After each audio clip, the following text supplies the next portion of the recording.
उत्पल ने भगवान महावीर को वंदन किया और अपने प्रथम चातुर्मास को, जिसमें प्रभु ने 8 बार 15 उपवास किए थे, वैसा चातुर्मास पूर्ण करके विहार किया। उसके पश्चात मुराक सन्निवेश में पहुंचकर प्रभु कायोत्सर्ग ध्यान में रहे।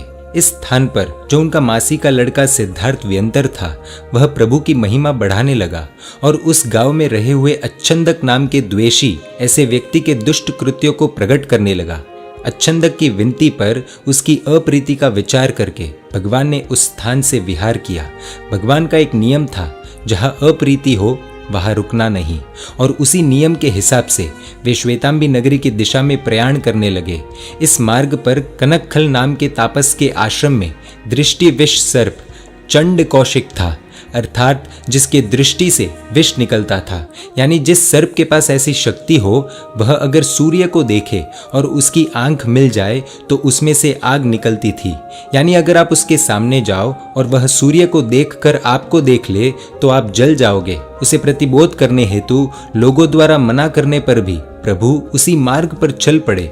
यह दूसरा प्रसंग है जब प्रभु लोगों के ना बोलने के बावजूद भी अपनी करुणा की नदी बहाने के लिए पूरी दुनिया से विपरीत गए, वो भी सिर्फ एक जीव को प्रतिबोध करने के लिए। वे पूरी दुनिया से आगे बढ़े। आखिर यह चंड कौशिक था कौन? पूर्व भव में चंड कौशिक उग्र तपस्वी साधु थे। एक दिन तपस्या के पाड़ने के लिए गोचरी वहोरने हेतु शुल्लक यानी छोटे साधु से युक्त गांव में जाते हुए उनके पैरों तले मेंढकी आ गई। उस छोटे साधु ने इरियावही का प्रतिक्रमण करते समय, गोचरी का प्रतिक्रमण करते समय एवं संध्या प्रतिक्रमण करते समय 3 बार उन्हें मेंढकी की विराधना का यानी मेंढकी की हिंसा का स्मरण कराया। क्रोधित होकर तपस्वी साधु उस छोटे साधु को मारने के लिए पीछे दौड़े, परंतु कब किसका आयुष्य पूर्ण हो जाता है और कब किस तरह, किस प्रकार, किस रूप में मृत्यु आती है, वो कहना असंभव है। इसलिए अकस्मात ही एक स्तंभ से टकराकर वे अनंत की यात्रा पर चल बसे। मृत्यु के बाद अपने यत्किंचित साधुत्व के प्रभाव से वे ज्योतिष देव बने। ज्योतिष यानी सूर्य, चंद्र, नक्षत्र, ग्रह, तारे, उनमें से एक देव वे बने। बाद में अगले भव में एक आश्रम में 500 तापसों के नायक चंड कौशिक नाम के तापस बने। एक समय उन्होंने आश्रम की वाटिका में कुछ राजकुमारों को फूल फल तोड़ते हुए देखा। इस चंड कौशिक तापस को अपने आश्रम पर भयंकर ममता थी, राग था, और ममता का, राग का परिणाम हमेशा नुकसानदायक, बहुत खराब होता है। क्रोधावेश में वे एक कुल्हाड़ी लेकर उनको मारने के लिए पीछे दौड़े, परंतु बीच में एक कुआं था। लेकिन जब व्यक्ति क्रोध में होता है तो ना कुआं दिखता है और ना खाई दिखती है। भयंकर क्रोध ने उनके आंखों पर ऐसी पट्टी बांध ली थी कि उन्हें और कुछ दिखाई नहीं दिया।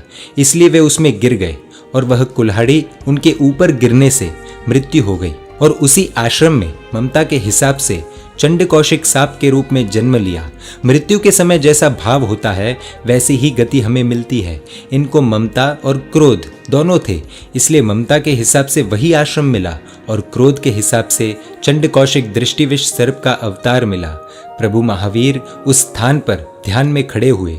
चंड कौशिक सर्प प्रभु को देखते ही खुद के पूर्व भव के क्रोधी संस्कारों के कारण कोपित हो गया और सूर्य की ओर देखते हुए बार बार दृष्टि ज्वालाएं प्रभु महावीर पर बरसाने लगा। पर भगवान पर इसका तनिक भी प्रभाव नहीं हुआ। जो 3 लोक के नाथ है, उन पर ऐसे क्षुद्र उपद्रव क्या प्रभाव कर सकते हैं? इससे उसका क्रोधावेश बढ़ता गया और चरम सीमा पर पहुंच गया, जिसके बाद उसने 3 लोक के नाथ प्रभु महावीर को डस लिया। परंतु भगवान अविचल, अव्याकुल रहे। प्रभु के शरीर से रक्त की जगह दूध की धारा बहने लगी।